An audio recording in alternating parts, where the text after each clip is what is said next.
Shall we begin?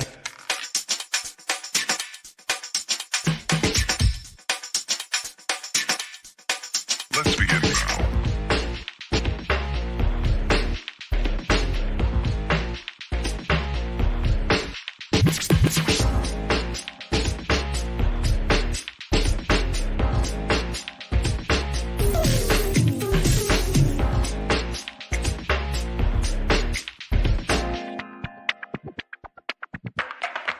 Let's begin now.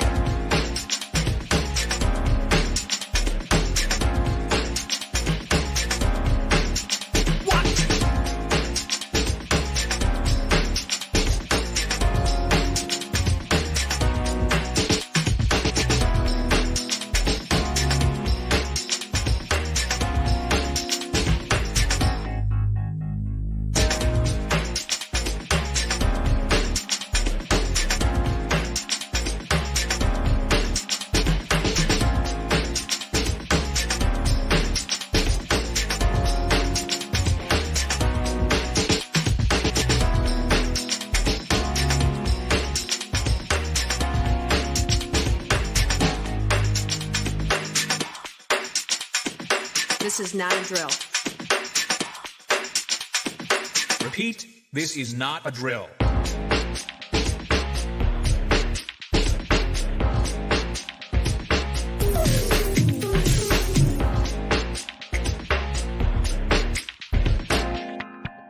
Is that all you got?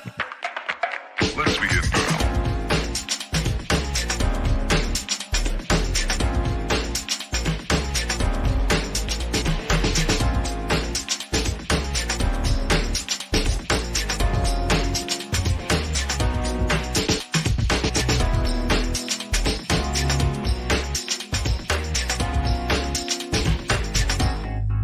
What up?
Craig Postejardula. You'll recognize him from hosting the Jimmy Dore Show while Jimmy's on tour. I always say, tell me one thing that Joe Biden has done better than Donald Trump. Tell me one friggin' thing. Joe Biden's going to do the whole student debt thing. No, he's not. Student loan freeze is ending. Prepare to pay up starting August 30th. Joe Biden had a chance. He had leverage when he went to talk about the debt stealing. He didn't get it done with McCarthy. He couldn't get it done with McCarthy, but he still made sure there was a pipeline of money to go to Ukraine Thank war God. and any other war they want. But student loan forgiveness, it was worth it because they're winning. That was their crown jewel. Didn't get it done. How many people has Joe Biden been guilty of killing? That's right. Joe Biden was for every single war, including the Iraq war. He was a senator with the Democrats, and he's the one who brought it to the table for George W. Bush to have his illegal war. Maui fire victims faced evictions and cutoffs. Can you imagine this? The fact that they're sending all this money, they're arguing to send all this money to Ukraine, and they won't even help these people out. They don't have money to help the citizens who lost everything, but they have money to fund war. We're going to be here every Tuesday and Thursday at 6 p.m. Eastern. And now remember, it's time for Pasta to Go. Hey, welcome back to the show, everybody. Craig Pasta Jardula here. This is Pasta to Go. Do us a favor, get a like, get a share out there. Help us out. Spread the news. We got a great show for you today. A lot of things to talk about. And I often think about why we have to talk about the things we do talk about and why we have to make such an emphasis on our foreign policy. Because I think, and after watching last week's debate, there's a serious understanding and a void as far as what is really going on overseas. And I think people have to understand that we're not just having bases out there, we're occupying land, which causes a lot of problems. Number one of the biggest problems, it's where the majority of our tax dollars are spent. You can sit there and argue left and right that there shouldn't be taxation is death, but at the end of the day, the majority of that is generated, is costing us, we the citizens, a ton of money, and it's being spent. Death and destruction everywhere. It is causing migration. And like I said, it's not talked about enough. So we're going to have a great show, an LOL show. We do these segments on Tuesdays. If you like these LOL segments with me and Jeremy Kuzmarov, which stands for Left on Left, where the left critiques itself and then laughs out loud to keep ourselves from crying because it's sad. And we're going to have a couple great sections today. We're going to talk about the debate, the second hand, kind of break it down. And that's really laughing out loud at the left over there because they're just so stale. They're just so bad. And we'll get into the reasons why. But they're just, like I said, they're void of any serious, nuanced conversation when it comes to our foreign policy. When it comes to most of our issues, they concentrate on so many things, the social wars, the cultural war issues, social issues, and they ignore so much stuff. So we're going to have a great conversation, and we're going to get rolling. So if you like the show and you want to help out, all the links are down below in which ways you can support independent media. We'll get our boots on the ground. We are going, taking the show down the road to Nicaragua. We're going to go check out the Sandinista revolution over there, and then hopefully on to Venezuela, and then coming on back. We are not funded by any corporate sponsors or any oligarchs of sorts, only by you. So every dime, every penny you give really helps out. And if you want to get some fun stuff, go over to our Patreon. And I put up a lot of cooking videos over there, so it's real fun. Guys, listen, we had to start this channel from scratch less than a year ago. We kind of rolled out around December, January. We really didn't get the ball rolling till the new year. So we're starting from scratch. So it really is going to take a lot of help from you guys sharing the content. And like I said, we're getting our shows up in other spots. These segments, which we do on Tuesday, me and Jeremy Kuzmarov, are actually played on Wednesday around 4 o'clock, I believe, in WBAI on the radio station in Manhattan. We also syndicate 2 shows to Gary Knowles' Progressive News Radio Show, which is awesome to go on Progressive Radio, the Progressive Radio Network, PRN.live, Progressive Radio Voices. Go check that out. Did you guys lose me? No, you're there. I'm there. We're, of course, on Twitter. We're on YouTube. We're on Rumble. And we're on Rockfin. So let's get these sections nailed out. We have an amazing show. The first part is very, very much overlooked. It's about what's going on in Asia, what's going on with NATO. So without any further ado, let me start the clock. 24 minutes and 20 seconds. This is for the radio show. Thank you to everybody who's watching and supporting. Here we go. Welcome back to the show, everybody. This is LOL, where the left critiques itself and laughs out loud to keep ourselves from crying. I am your host, Craig Pasta Jardula, along with our other co-host, Jeremy Kuzmarov, who is a professor at the University of Tulsa, Tulsa Community College. My apologies. But he's also the author of many great books, including his new one, Warmonger. Professor, welcome to the show today. It's great to be with you. I hope my internet is stable. Let's hope so, too, as well. And let's hope I get things right. You do teach at Tulsa Community College, not the University of Tulsa. So sorry once again, ladies and gentlemen. He is an awesome guy. He's also the editor of Covert Magazine. I don't say that enough. And he's got some great articles out there.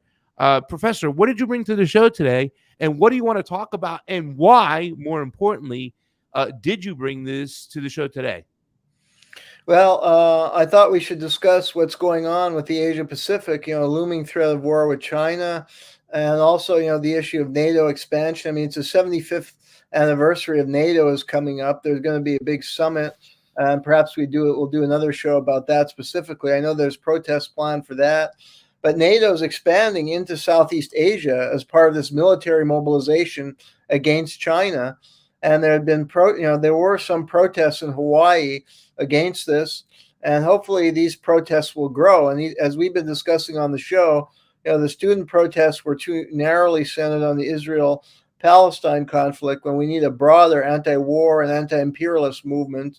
And there should be a lot more focus on the dangerous situation in the Far East and dangerous expansion of NATO into the Pacific. Okay, so when most people hear NATO, Professor, they think about Europe, right? But NATO really kind of expands beyond that. Why is it so important to alert the public out there that what NATO is doing in Asia is very, very dangerous and can also lead to World War III? Well, firstly, NATO has a very, to put it mildly, checkered history. And there's a new book by Medea Benjamin of Code Pink, the co-author that's I can recommend as a kind of short history of NATO and some of the horrible things that they've done. I mean, it's basically an imperialistic coalition for upholding, Western empire. And I mean, going back in the Cold War, they participated in some atrocious military operations. And, post-Cold War had been even worse. We've seen this aggressive expansion of NATO that's triggered a new Cold War with Russia and potential nuclear war.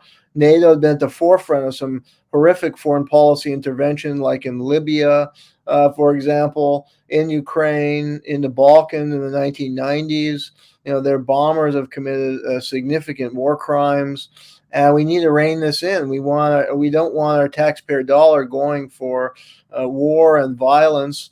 We want it to go for human social need and to create, better society. And now with NATO expansion into Southeast Asia, it's targeting China. The military has a terrible environmental effect. That's one reason to oppose it. And another, it's just, it's, as you pointed out, the U.S. is occupying land. Bases are being built on like choice land in South Korea and Japan. And now NATO is expanding there, and the Chinese view that as a threat. So they're going to expand their military spending, and it's creating this arms race and a climate of potential world war. I think with the Pentagon Papers really exposing what happened in Vietnam, obviously the 68 convention, it's going to be interesting to how that plays into the convention this year, where a lot of the protesters are going to be protesting the situation in Gaza. And it's kind of like draw parallels to what we saw in 68. But because of those Pentagon Papers going back to that, Vietnam, Laos, and Cambodia are often talked about. But sometimes I feel that North Korea in particular, is swept under the rug. What were some of the casualties like? And why is that never talked about and emphasized of what really happened in Korea and how that kind of plays into what's going on between North and South Korea today? Yeah, and I did a huge essay and study of the Korean War. It's called Barbarism Unleashed. People could look it up on the internet. It's on the Peace History website. And that was a horrific war, very similar to Vietnam, but it didn't arouse the same kind of protests because it was in the heart of the McCarthy era. And anybody who criticized the war was labeled as a communist in the United States or communist sympathizer. But I mean, the North Korean Revolution was trying to establish the autonomy of the Koreas from colonialism and was industrializing, North Korea, where they had control over. And the U.S. basically bombed it with support of the UN and NATO, bombed North Korea literally back to the Stone Age. And over 1/10 of the North Korean population was killed. And the U.S. military committed horrific atrocities. There's a museum of war crime you can visit in Pyongyang. And people say, oh, it's propaganda for North Korea. But independent historians have authenticated most of the war crime detailed at that museum, whatever the political agenda behind it. So just horrific violence was unleashed. And that war solved nothing. It created divided Korea, even to this day. And their families were split across the parallel. And I was in Washington last year for a conference on the 70th anniversary of the end of the war, and there are people who were kids during the Korean War who had been separated from their loved ones, and all they wanted before they die, they're in their 80s and even 90s, and all they wanted is to just see their family members again. It's been traumatic for Koreans. There's no historical basis for that division. And we have this violent standoff between North and South. The U.S. has heavily militarized South Korea ever since the Korean War. Yeah. It stored nuclear weapons there. And I did an article on that. They conducted 130 military exercises just this year. So how is North Korea going to view that? And they're going to ramp up their military spending. So we need some sanity to prevail. Unfortunately, it's not. The Biden administration has been supporting hardliners in South Korea and expanding militarization and creating a very tense situation there, like with the continent at large. I think that it was really important that we emphasize that reunification is the number one cause or the number one reason why people from both North and South Korea want to reunify and get rid of the line that divides them. Families want to get back together with loved ones, and I think it's important that you pointed it out. But listen, we're going to talk about obviously Taiwan, because I think Taiwan over the last couple of years has been in the newspapers or on the news for quite some time. There was some controversy if Nancy Pelosi was going to go over there, and then the Republicans followed over not too soon after. But before we get to Taiwan, there was an article you had talked about, is NATO taking over the Pacific, by Ann Wright. And I don't think, Jeremy, Professor, that a lot of people know that NATO is trying to take over the Pacific. Can you give us a little insight to what this is about and why they're doing this? Well, they're hosting these major military exercises now, and they're expanding into these, especially areas where the U.S. has military bases like South Korea and Japan as part of this strategy of encircling China militarily. And this is just, stoking the fires of war. And NATO is viewed in a lot of the world as an imperialistic military alliance. I mean, it was designed to halt, alleged Soviet aggression during the early Cold War with a purpose for founding NATO, which at the time they were grossly exaggerating that Soviet threat. The Soviet Union had been decimated in World War II and had no intent on attacking any Western countries. And since the end of the Cold War, many have called for the abolishment of NATO because there's no point to it. It's clearly not a defensive alliance. It's an offensive alliance. And it was, spearheaded this brutal assault on the independent nation of Libya under Muammar Gaddafi that brought slavery back to the country and turned the country into utter chaos. And it's just an instrument for expanding Western hegemony and the power of multinational corporations. And China has to prepare. It's being encircled and threatened, so it has to invest a lot of its resources in the military. It's creating a very dangerous arms race. It's also terrible for people around the world because there was a report out last year that global military spending is up astronomically, and that means that's spending by governments in the military instead of on social programs, on education, on healthcare, on welfare, job programs, on infrastructure. So, Japan has increased its military stuff massively in the last few years. So it's all very ominous. Okay, and you talked about the massive spending, also the massive arming and providing weapons to proxies to saber rattle with other nuclear powers like China and Russia. Washington approves $360 million in arms sales to Taiwan. I mean, this is just bonkers. And it says here the latest deal comes amid escalating tensions between Beijing and reports that President Xi believes the U.S. is attempting to provoke a Chinese invasion of Taiwan. It's almost parallel. It mirrors what the NATO proxies did in Ukraine, Russia. It's like they left the Russian Federation no choice but to go in and try and stop a war. Are we seeing the same type of behavior since the citizens haven't risen up to stop Americans from funding these crazy wars? Are we seeing the same behavior here between the U.S. and Taiwan as we did between the U.S. and Ukraine? I think there are some strong parallels, yes. And for Taiwan, they call it it's like a cute name, a porcupine strategy, but it's not cute at all. They're heavily arming Taiwan, and Taiwan during the Cold War functioned as a base for subversion operations into China to try and destabilize and overthrow the Chinese Communist government, and also throughout Southeast Asia. So that's a menace from the point of view of the Chinese and other countries in Southeast Asia. And also from the Chinese point of view, they consider Taiwan to be a province of China. China took it over after it had been colonized by the Dutch way back in the 17th century, I believe. Then it was colonized by Japan for a period.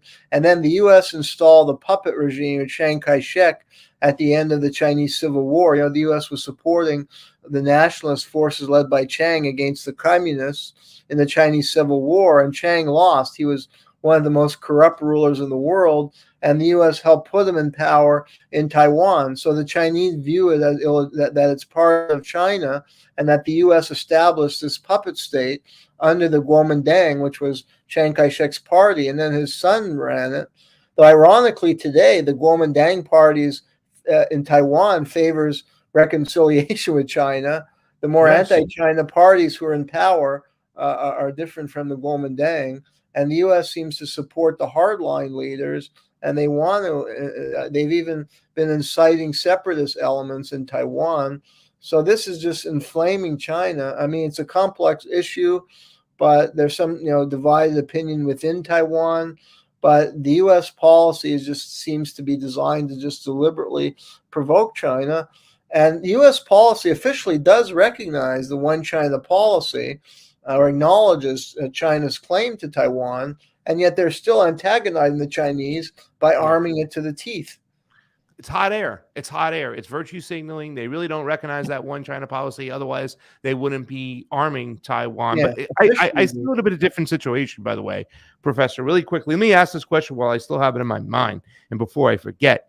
In Ukraine, they were able to have a color revolution of sorts. They were able to use George Soros media to rally the anti-Russian attitude, right, on the Maidan, right? In other words, the pieces were in play to stoke a war between East and Western Ukraine. It's been split since World War II. I mean, in fact, Eastern Ukraine, they fought with the Soviet Union in World War II. Western Ukraine, they fought with the Nazis, some of them, and World War II Banderites. But in Taiwan, you just mentioned that even the party that is considered like a little bit more friendly towards the Americans than some of the other parties in China still do believe with reconciliation with Taiwan and China. Do you think in this particular situation, the Chinese don't have to act as if the Russians do, like when they had Minsk 1 and 2? I mean, obviously it's not to that point where it's a hot war, but at the end of the day, it seems like the United States might try to get in there and do something with the elections like they do in elections in Latin America, elections in Europe, elections now, maybe in Asia. We've seen what they've done. There's been speculation of what they've done in the Philippines. What I'm trying to get at, Professor, isn't it just best for China to kind of sit back and let the political, situation evolve, since it's more towards a reconciliation than a separation? Yeah, that makes sense. I mean, it's likely that the Taiwanese could vote in the future the Kuomintang, who could broker some kind of major agreement with China, favorable to Chinese interests. The situation would be if it were a parallel to the Ukraine, if a pro-China party took power in Taiwan, and then the U.S. orchestrated a coup. That's basically what happened in Ukraine. A pro-Russian party was in power, so the U.S. coordinated a coup and then used Ukraine to attack the side of Ukraine that was a lot more pro-Russian and where the ethnic Russians live. So they would have to the dynamic would have to change. Where a pro-Chinese party was in power, the U.S. orchestrates a coup that would cause a civil war, a war, and then they install a right-wing or anti-China government that attacked pro-Chinese elements in Taiwan. That's what happened in Russia. Thankfully, that hasn't happened. But, the converse, if a pro-Chinese party comes in Taiwan, how would the U.S. react? Would they back a color revolution and a coup? The way things have been going, they probably would do that. And that's what I don't think lead they to can do that, though, Professor. Do you think they really have the means to do that?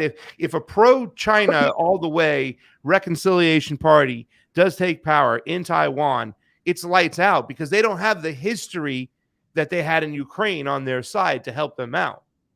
Well, that's true. They do have some history, like I was describing. They put in Chiang Kai-shek in the 40s, after late 40s, early 50s, after he lost the Chinese Civil War. They orchestrated a white terror against his opponents. They established his dictatorship, continued by his son, and they used Taiwan as a base of subversion. And they've had a lot of connections and contacts. And you have political figure like Nancy Pelosi, going there, and who knows what connections she has. So I would agree with you. They don't have quite the same ability to maneuver as in Ukraine, but I don't know. I think the CIA and so-called deep state is good at dividing population and stirring up. Even, they bring in some money and they can buy off people and they can stir chaos pretty easily. Sadly, they're good at doing that. So I can't predict what would happen. Professor, wouldn't you agree right now that you see the United States foreign policy apparatus, whether it be in Latin America, Europe, and in Asia, acting more desperate than ever before? I mean, they're just like they're losing their grip. BRICS is now growing. More countries are wanting to join BRICS. They want to de-dollarize, move away from them. So, and that goes to say, too, as well, like, let me ask you a second part of that question. Not only the desperation that we might see from the foreign policy apparatus, the Chinese, right? They have a patience of sorts to wait things out, understanding that the United States government will change. And, when it came to Donald Trump and his trade wars, they can just wait it out. It seems like they could wait it out. However, when Anthony Blinken went over to China not too long ago and Xi couldn't wait to get rid of him, he did kind of give Anthony Blinken a little bit of a warning, saying that Taiwan is a red line. And we haven't seen that type of attitude and energy towards Blinken and the United States foreign policy apparatus. Has the Chinese attitude changed now towards America, where they're being a little bit more, let's say, saber rattling themselves? Well, I agree with you. The Chinese are very patient. They want to wait things out. I think they feel like they're growing in strength. Their economic programs have been phenomenally successful, including with the Belt and Road Initiative, has really won a lot of the hearts and minds in developing world countries. So I think they feel like they're winning the long war, that they're growing strong while the West is weakening. They've solidified their line with Russia. They certainly don't want a military conflict. They would stand a lot to lose from that. So I agree with you. Yeah, I think they're playing the long game, and they feel that it's inevitable that Taiwan will reclaim its place as part of China, that's something that the Taiwanese population would benefit from. They may be seeing how the Taiwanese economy is becoming too dependent now on the United States, that a lot of the recent leaders like Lee Ing-wen, was following her presidency, and a lot of her policies was actually catering more to Western American economic interests and was selling out Taiwanese interests and was not benefiting Taiwan. Taiwan was kind of backsliding under her rule. So the Chinese can see that, and see that a lot of people, the population is going to grow more restive and demand closer alliance with China. And that's why the Kuomintang party is growing in support, which now favors a closer alliance with China. So, I think they're patient. But, I mean, the Chinese have red lines, too, like Russia. If the U.S. is arming all their neighbors, arming Taiwan, I mean, the U.S. is now reclaiming old military bases in the Pacific Islands and building those bases. And I mean, if China is going to be imminently attacked or directly attacked, they're going to have to respond. Yeah. What do you think about Putin, though? I mean, a lot of people, we look at the actions for the United States with Taiwan as a way of saber rattling and using Taiwan as a proxy towards China. However, it was Putin who kind of jumped in here. Obviously, since the United States is using Ukraine as a proxy against Russia, and we see these bombings on the beach in Crimea and their American cluster bombs.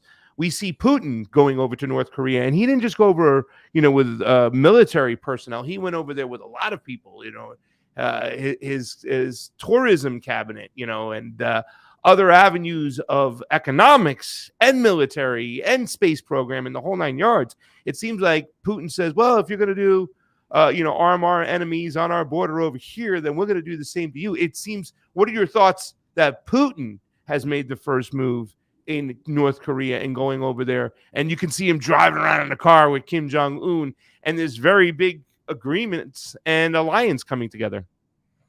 Well, yeah, this seems reminiscent of the old Cold War alliances seem to be revitalizing themselves. I mean, look, Putin was very pro-West when he started. He was anointed as the successor of Boris Yeltsin, but gradually over time he was pushed into a box. I mean, the U.S. waged basically a war against him, tried to destabilize his regime, initiated the massive sanctions that he had to respond. So he's fortified his alliance with Eastern countries. I mean, they waged economic warfare, and they blew up the Nord Stream pipeline to try and sever Russian ties with Germany and Europe. So a natural move. I mean, Putin is a pragmatic statesman, and that's why he is popular in Russia. And he responded pragmatically by redeveloping old alliances from the Cold War, by reestablishing strong relation with other countries in the Far East, in Africa, in Middle East like Iran, and pushing the growth of BRICS and alternative economic arrangements, as well as the Eurasian Union. And Russia's economy is starting to grow in spite of the sanctions. China's economy is growing. And North Korea could benefit tremendously from these alliances. People forget that the North Korean economy in the 50s through the 70s was much stronger than the South Korean economy, and it benefited greatly from its relation with China and the Soviet Union. It's only when the Soviet Union began to atrophy and then collapsed that caused calamity for North Korea. So things could go back to the early Cold War period. North Korea could start to really boom compared to South Korea, and we see a general shift in the world economy, and that is only a good thing. I mean, the Western dominated order has just been so unequal, and United States has lost its mantle to the rule of the world. It proved to be too violent and exploitative, and people around the world are turning against it. Yeah, I think people have to understand that if we were able to make a peace agreement with North Korea and stop funding South Korea, their economy, it would be great. It can open right on up. I think that's what a lot of Trump people on his team were close to. They wanted to get into North Korea for part of that economy. And they got to also realize that South Korea supplies more cluster bombs to Ukraine than any country in Europe. That's it for this segment of LOL. I am your host, Craig Pasta Jardula, and I am here with Jeremy Kuzmarov, my professor. Go check out his book, Warmonger. We'll see you soon and right after this break.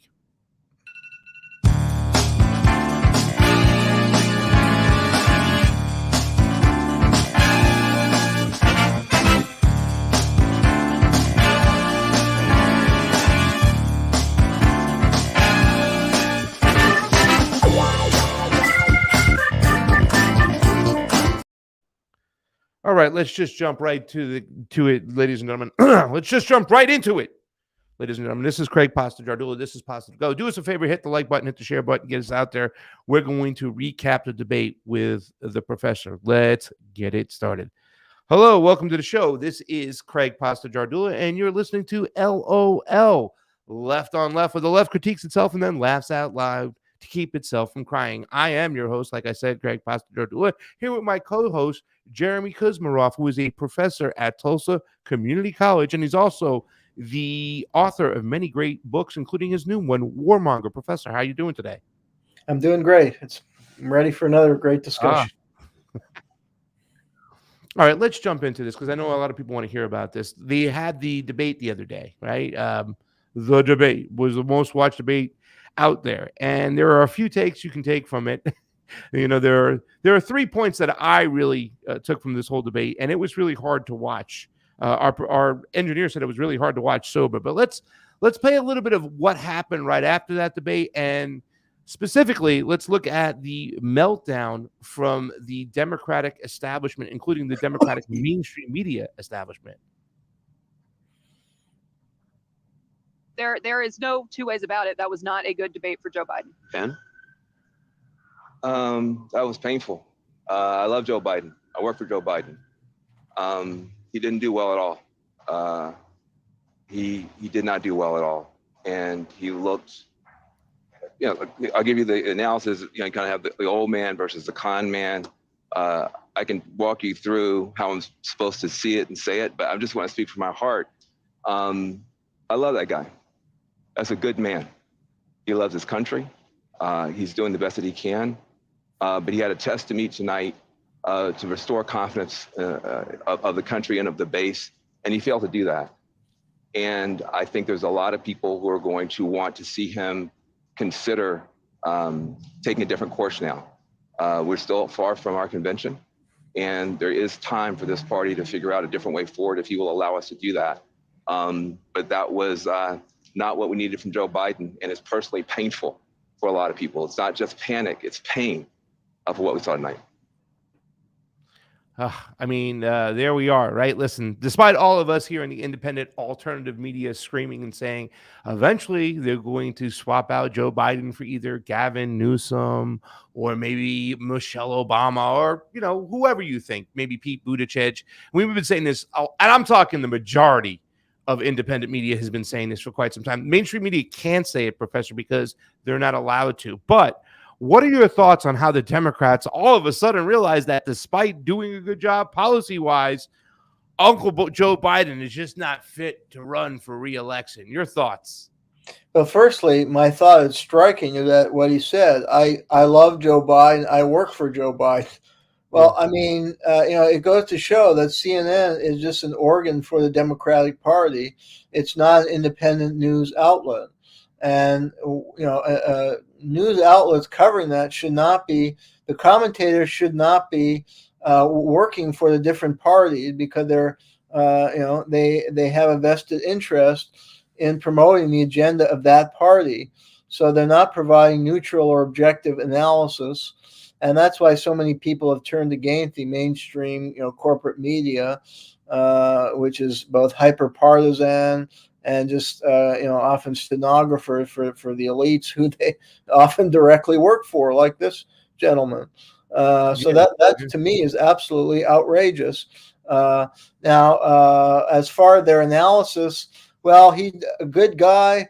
Well, look at the Hunter Biden laptop. That's been authenticated by the FBI. That points to some massive corruption and influence peddling operations and massive corruption in Ukraine. And Biden admitted to blackmailing the Ukrainian government to fire a prosecutor to protect his son's company. And I have ground to believe, because Cofer Black was also on the board of that company, that was a CIA front operation. And now, Biden administration has allowed for arms to a neo-Nazi group, the Azov Battalion, that had been barred at one point by Congress from the U.S. selling arms. Look, Biden had a 50-year career. I wrote a whole series on Joe Biden. He'd been a neocon war hawk. He was the guy in the U.S. Senate who got the Senate on board for the Iraq War. That's one of the greatest crimes in modern history that resulted in the deaths of I don't know how many people, well over 1 million people, the destruction of an entire country and destabilization of the Middle East.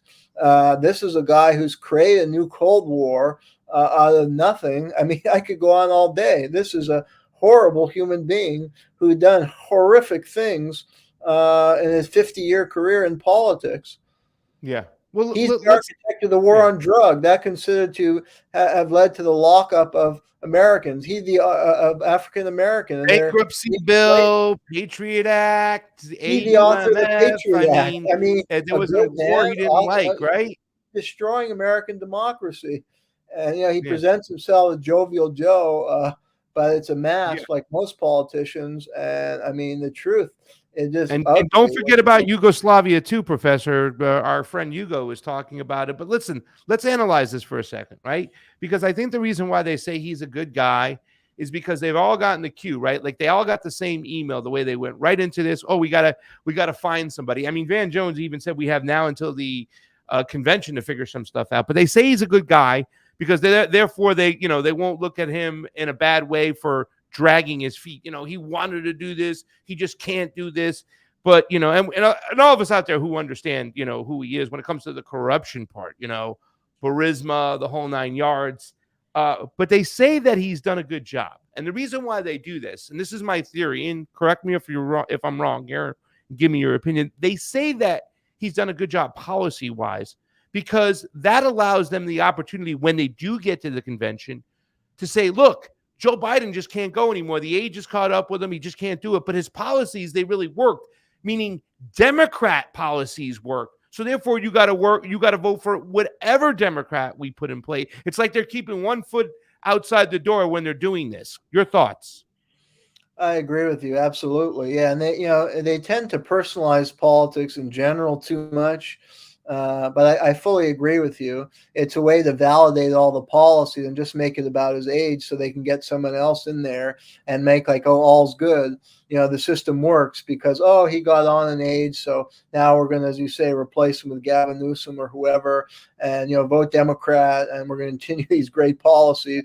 Meanwhile, they, plunge the country into insoluble debt. We just had a whole segment on Southeast Asia. They're threatening China. They're provoking the militarization of Southeast Asia. They've, championed record military budgets. That means that there's no money for healthcare, for education. Yeah. I mean, in my state, they pay the teachers such a low wage. Either the teachers have to work just to eat. They have to work at Target on the weekend. These are hardworking teachers. They can never pay their student debt, and the schools are at third world level. They don't have enough desks for students. The textbooks are from the 1970s. Professor, you're having, nuanced conversation and providing a lot of context. You can't do that. You got to fight about the stuff that's on the surface. Let's play this next 2 videos really quickly too, as well, because my first theory, the 3 takeaways, my first takeaway was they were going to use this moment as a catalyst to pick somebody else, to shuffle somebody in there. We've been waiting for that. This was the catalyst to do so. I was even surprised when Joe Biden took the debate, right? And it was done in such a kabuki theater way, like, what do you want to do? You want to debate Donald Trump? And he's like, call him up all of a sudden out of the blue. And, the Trump team didn't even expect any debate whatsoever, right? Like they would have taken a debate on any network with any moderators, even the ones that hated him. They would have had Jill Biden moderate that debate. They didn't care. They were ecstatic to get a debate. But the other point I came across and I learned from this debate is that the Democrats are fresh out of ideas. They're stuck in 2016. They don't appeal to the working man whatsoever. And it's as if they haven't been listening for the last 8 years. Here's a little tweet from the Seneca Project, which once again attacks Donald Trump in the same old-fashioned way. He's a liar. He's dishonest, whatnot. They don't even go after him for policies. They just say he's a con man. And then you have Nancy Pelosi going on after the debate and once again pitching the old ideas from 2016 across the board. It's a failed project. Listen to this. I didn't have sex with a porn star. During my 4 years, I had the best environmental numbers ever. On January 6th, I had virtually nothing to do. They asked me to go make a speech. He gets paid by China. He's a Manchurian candidate. He gets money from China. I've never seen anybody lie like this guy. He's crazy. He's over the top. You can't trust him. He's a con man. He thinks that China's nuts. But, I mean, here's Nancy Pelosi. Once again, you're doubling down. Same old policies that really aren't popular with the everyday worker. Listen to Nancy Pelosi. No, I haven't spoken to him since the debate, but I have spoken to him regularly. And every time he has been on the top of his game in terms of knowing the issues and what is at stake. But we all have been in touch with people close to the president. So it's not a question of not having an opportunity to make our concerns known or have some questions answered. But I think we have to spend a little more time viewing what is at stake in this election. Today is the 60th anniversary of the Civil Rights Act. And what the Republicans are trying to do, the Trumpians and the court, is to undermine our democracy. Their Project 2025 would undo much of what is in the Civil Rights Act. What the court did with Roe v. Wade is very clear to people in terms of liberty and freedom for women. What they did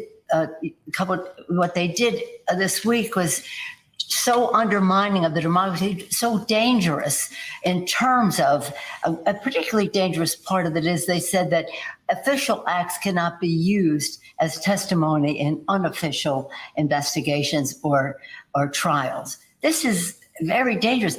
This is the week of the 4th of July. I always like to use temporal markers. Civil Rights Act today, 4th of July this week.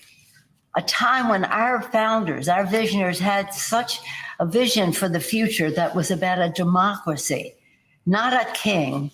And what they did this week was to make it an imperial presidency. All right, let's take an imperial presidency. And the beat goes on with their project. Right, I don't want to hear her more on the ruling that they came out with not, but it's the same thing, Professor. It's not about anything that they can do better for you. It's all about the Republicans. They're racist. They're dishonest. They want to get rid of your reproductive rights. It's all the same argument. And I saw that from Joe Biden on the debate stage the other day. Are they not stuck in 2016? Well, one thing also, they attacked Trump for meeting with Putin and Kim Jong-un. So they position their foreign policy actually far to the right of the Republican Party, and that is quite disturbing. And they offer no new vision, certainly not on foreign policy, but more war, more weapons to Ukraine, more weapons to Israel, more saber rattling with China. Pelosi, the arch China hawk, and she went to Taiwan and deliberately inflamed the Chinese. So those of us who want an alternative to Republican kind of economic program, which does favor the wealthy elite, really are not getting much from the Democrat. They get a Republican light as far as economic policy, and they get a hawkish, saber-rattling, very dangerous, reckless foreign policy. They get censorship as far as like the COVID-19 issue. So they're not standing up for liberty at all. In many respects, they're supporting internet censorship. That's why they had to remove Robert F. Kennedy from their party. I mean, Kennedy is very good on certain issues, on COVID-19, on issue like censorship and liberty, civil liberties. Robert Kennedy is excellent, and they had to throw him out of their party, and that says a lot. Yeah. That's a great point that you made, Professor, because you're not only talking about the things that they just can't get right.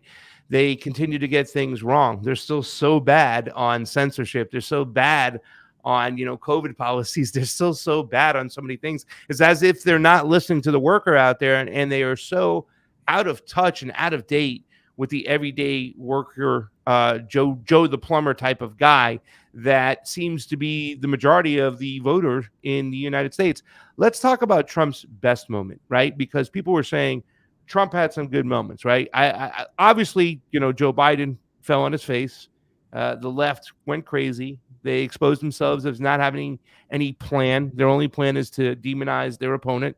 But Donald Trump had a moment, I think, one of his best moments is when he got to explain abortion. You would think that the Democrats probably thought this would be a slam dunk, that, at the end of the day, the majority of the people are going to believe, a woman's right to choose. All the women voters out there are going to believe in a woman's right to choose. But here's Trump explaining his position on abortion. And I think he won a lot of points here because he didn't come off as like some conservative Christian and his ideology is that, he's against abortion because it's a sin. No, he made it more about it becoming a state's issue. And I think a lot of people were okay with that. Listen to Donald Trump talk about abortion. For me, this is where he really shined in the debate. And this is the guy who says the state 112 started at 112.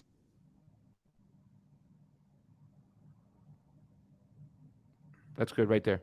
And it's a terrible thing. As far as the abortion is concerned, it is now back with the states. The states are voting. In many cases, it's frankly a very liberal decision. In many cases, it's the opposite. But they're voting, and it's bringing it back to the vote of the people, which is what everybody wanted, including the founders, if they knew about this issue, which frankly they didn't. But they would have. Everybody wanted brought back. Ronald Reagan wanted it brought back. He wasn't able to get it. Everybody wanted it brought back, and many presidents had tried to get it back. I was the one to do it. And again, this gives it the vote of the people, and that's where they wanted it. Every legal scholar wanted it that way. So there he is explaining his position on abortion, making it about a states issue. And he really came off, I think, winning that part of the debate where a lot of Democrats thought that Joe Biden would at least be able to do that. But once again, Joe Biden couldn't even get out clear sentences. That's right. And, these issues tend to, take primacy over other key issues, where, as you point out, the Democrats are failing to win over voters, especially economic issues are really important. How is Biden going to cut inflation? I mean, his presidency has seen massive inflation. How is he going to cut that? He's not able to articulate that, and he's not really able to articulate an alternative vision to the Republicans and to promote a revitalization of the New Deal, which is what really is needed. Regulation of the banking structure that has gone totally out of control. And so, they say, like at the beginning of Van Jones, I love Joe Biden, but I mean, he's far from he's basically a conservative. So, I mean, people like Van Jones, Biden has always been on the conservative wing of the Democratic Party. He's never been in favor of strong regulation of big business or antitrust regulation, even in the mold of earlier progressives.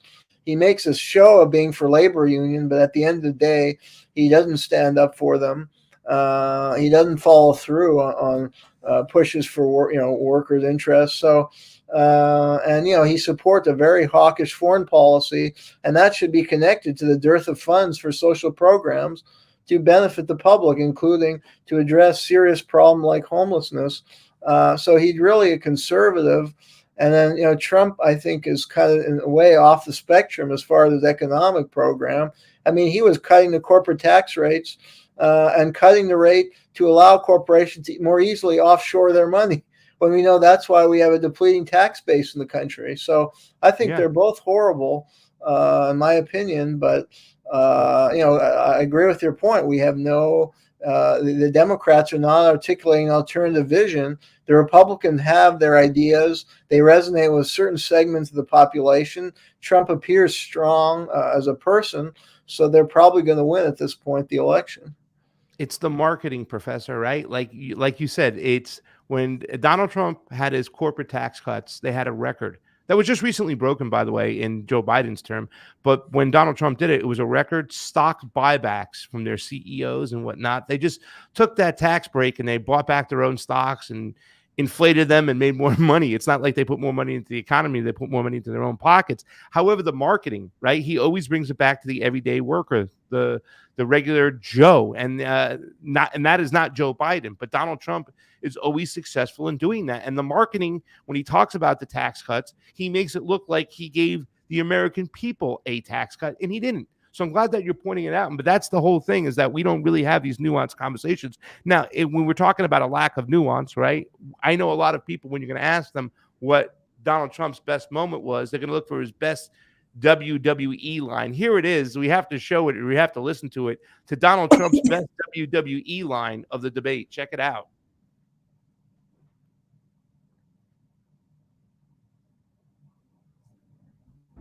People coming across the border illegally, that's better than when he left office. And I'm going to continue to move until we get the total ban on the total initiative relative to what we're going to do with more border patrol and more asylum officers. President Trump? I really don't know what he said at the end of that sentence. I don't think he knows what he said either. Look, people they're going to play that. They played that one over and over again. That was the most they said WWE slam of that. I don't even know what he said. I don't think he knows what he said either. But all right, moving on to his worst moment of the debate. Obviously, you know, if you're going to ask if there was a winner, most people, 95% of the people say that Donald Trump won. And it should be easy to beat a corpse in Joe Biden because that's all he was, bumbling, stumbling all over the place. But what really bothers me is that what's not being talked about is a nuanced conversation when it comes to immigration. Trump blamed everything on immigration. Everything. I mean, there was one part of that abortion conversation where he brought it back to immigration. Listen to his rhetoric over here, and this is what people are talking about when he talks. He is so xenophobic.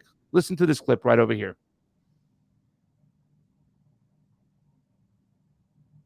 He's the one that killed people with the bad water, including hundreds of thousands of people dying and also killing our citizens when they come in. We are living right now in a rat's nest. They're killing our people in New York, in California, in every state in the union because we don't have borders anymore. Every state is now a border. And because of his ridiculous, insane, and very stupid policies, people are coming in and they're killing our citizens at a level that we've never seen. We call it migrant crime. I call it Biden migrant crime. They're killing our citizens at a level that we've never seen before. And you're reading it like these three incredible young girls over the last few days. One of them, I just spoke to the mother, and he just had the funeral for this girl, 12 years old. This is horrible what's taken place. What's taken place in our country, we're literally an uncivilized country now. He doesn't want it to be. He just doesn't know. He opened the borders. Nobody's ever seen anything like. And we have to get a lot of these people out, and we have to get them out fast because they're going to destroy our country. They're going to destroy our country. Migrant crime. They're killing people over there. By the way, there's no data to support any of the things, any of the accusations he's making. And in fact, I believe if you do take a look at migrant crime in the United States, it's probably lower by far than actual American citizen on citizen crime, right? And because most of these people live quietly in the shadows, and even the people who have come in too as well, the Venezuelans that have been coming into the country, those are the Carlos Vecchia people, the oppositional government people, the Juan Guaido's people that have been coming in. And, you know, those were people in Venezuela that were against the government, always agitating, and those are the ones who are committing a lot of crime. But we only got about a minute left. With the fact that he is xenophobic as can be and no data, putting that aside, isn't this not talked about or pushed back because the Democrats are so bad that it's just going to be swept under the rug? 1 minute. Go ahead. Your thoughts.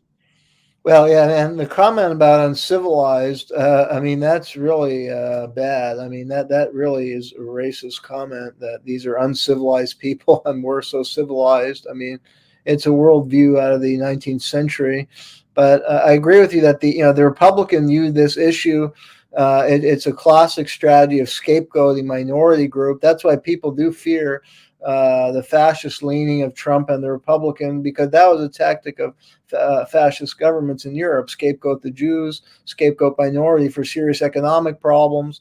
And that stems from the Democrats' failure to run the economy. I mean, both parties have created a situation over a generation of neoliberal economic policy, has caused a country of haves and have-not, has hollowed out the middle class, has caused massive problems. And the Republican solution is to scapegoat immigrants, and that works. The Democrats have nothing, really, unfortunately. That's the episode of LOL. I am Craig Pasta-Jardula, and that's Jeremy Kuzmarov. We'll see you next time.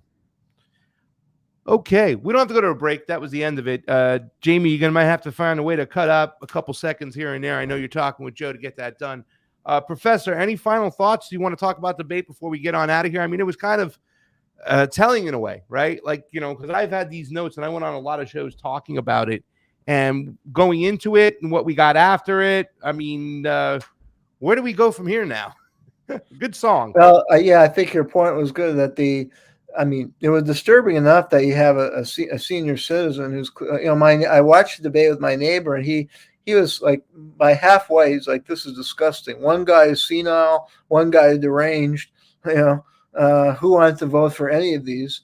And that about sums it up. But I mean, the policy, getting beyond just the personality and some of the ugly positions, the policy debate was equally disturbing because Biden was attacking Trump for visiting with Russia and North Korea, as if that's a bad thing. I mean, that held the hopes for maybe ratcheting down this new Cold War and conflict and starting afresh, developing a better relationship so we can cut down the military spending. And yet Biden is attacking him for one of the decent things Trump did. So I find that very disturbing. I mean, it's funny because, that reminds me of the fact that when we did hear a little clip of that even Joe Biden and a lot of the Democrats have been going on mainstream media have been trying to, play up his deportation Joe kind of mentality, kind of saying, no, he's almost equivalent to what, Barack Obama did and Donald Trump did. He's not like he's keeping America safe over here right now. You know what I'm saying? They're trying to play that up. And he kind of presented that type of element, at one point about his policies being just as, draconian as Donald Trump on the border. It is insane, too. And when you point that out and the fact that they do kind of demonize him for doing the things that I think most of the citizens want him to do. I wish he would go back, Donald Trump, to being like, I'm going to disband NATO and we're going to get out of there. Now he's just completely taken the bait and like, I don't want to do that. I just want to make sure they pay their fair share. He even said something that was really kind of like friendly or nice towards Zelensky. Like, what I'm saying? Like, once again, he didn't make it about the whole situation and U.S. involvement as the problem of what's going on in Ukraine, Russia. He made it as Joe Biden being incompetent and not being able to get it done properly. You know what I'm saying? And that they would never do this under my watch. It wouldn't happen because I'm more of an authority on this than Joe Biden is. He's Sleepy Joe. Well, yeah, and that we have no real policy debate. I mean, there are no serious differences on foreign policy issue. It's hawk and super hawk, and the super hawks are the liberals. And yeah, I mean, a lot of Biden's policies as a conservative Democrat are Republican light. I mean, on the environment, he's had record oil drilling, and he supported fracking. I mean, it's not that different from Trump's environmental policy, really. I mean, yes, he's for climate agreement, and we can debate that issue another day. But he's still going all out in oil drilling, as Obama did. The talk is different, but the actions are not that different on the environment. And another area, it's mainly Republican light. I mean, and then in foreign policy, they seem even more hawkish. So they're not. I mean, if they had Robert Kennedy in a debate, at least you'd have some different positions, and it would be a real debate. But they excluded him. When really, to tell you the truth, one of the downfalls when people says, "Okay, we're screwed," right, or "Okay, we're effed," is when they asked about fentanyl coming over the border. Joe Biden bought a dog, and Trump said we'll get a dog. Biden said we got a machine. I mean, it was, I'm saying, at least when you did go over to Kennedy and you listened to him talk about addiction, he made a lot bigger points and got to the core issue of the problem, right? Why are there so many addicts? The citizens, why are they getting so depressed? Why do they need this? I wish Kennedy would have even pushed it a little further and gone after the big pharma companies and saying they're creating the addicts, right? It's not so much about where the drugs are coming from, it's who's creating the addicts for the drugs. And that's what you get with Kennedy, and you don't get that with Biden and Trump. Last final question before we get you out of here.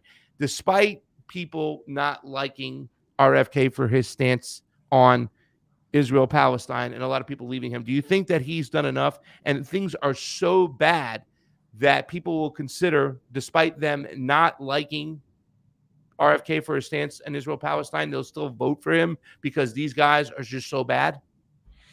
I hope that would be the case. I mean, RFK, I don't think he's a perfect candidate, but he is, for all the candidates we've seen in the last generation, he's a really interesting one who's shown a lot of courage on the COVID issue, who's a good intellect, who has a career of fighting corporate interests, who stood up, as an environmentalist, who I think is in tune with a lot of the problems in the country, who is compassionate about it, who understand the root causes of some of these problems, like the addiction crisis.